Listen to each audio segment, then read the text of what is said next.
Hello, I'm Brainerd Carey, and today I want to give a little bit of a talk about setbacks and loss for artists, how that affects career, some coping methods maybe, and a little bit about what's going on here. So, for those of you who are members, to begin with, I want to thank you for the great support you show in the group to other artists. That's really important to me, and of course, the community of Praxis Center for Aesthetics.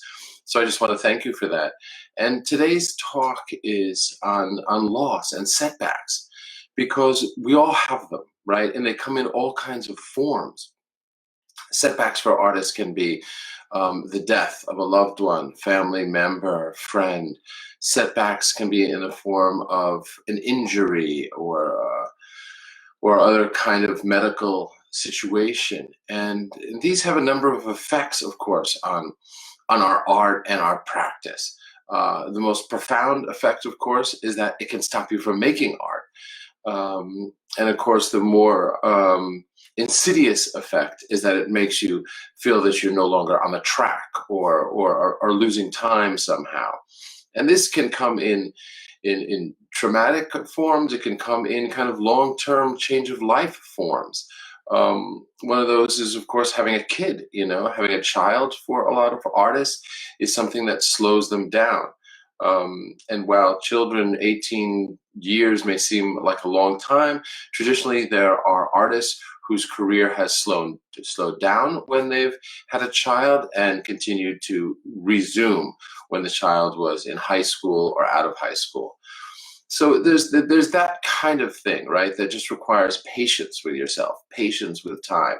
If you have a child and your work has slowed down, if you can find a way to just hang on somehow by sketching or doing small, vignettes for ideas or future projects, it's a nice way to stay in touch with your art and know that it can come back.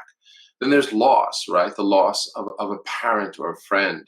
I know when my mother died, it set me back enormously. I went into a tailspin. It's very difficult to handle for most people, the death of a parent. So what do? You give yourself some room is really all you can do. There's no solution or coping method that works for everyone.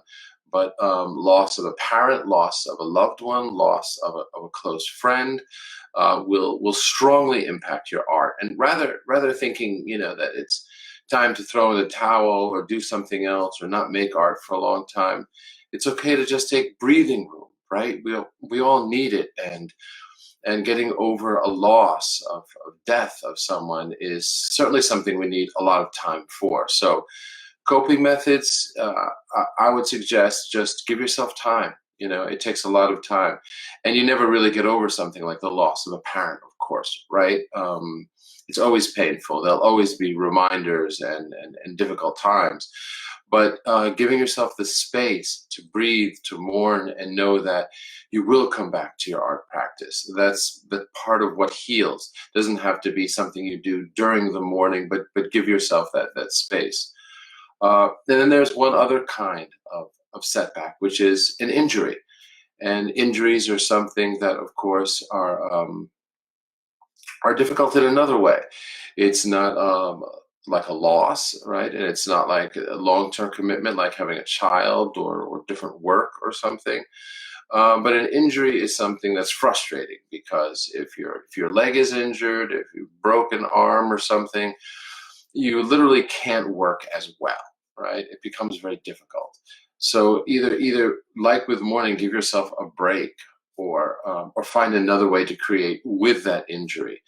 Famously, Matisse, when he was bedridden, was doing his drawings on the ceiling. Those beautiful drawings from the Jazz series. He would get a very long stick and like a type of crayon or Conti crayon at the end of it, and he'd be drawing while laying in his bed right on the ceiling.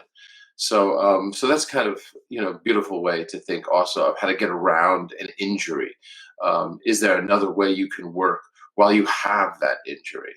And there's cases of many artists doing that throughout history, finding a way around injuries or getting physically impaired in some ways permanently, finding a way to continue to make art. So today's talk again, and I hope those of you who are listening enjoyed it, especially those live. If you have questions, you can ask here, of course, because this is part of Praxis membership. And if you're not a member, I'll put a link below this video if you want to consider joining, because what's powerful also about this group, Praxis Center for Aesthetics, is not just the classes that are here that are teaching artists a variety of things, but when it comes to loss and setback, one powerful tool is, of course, community and the support of other artists.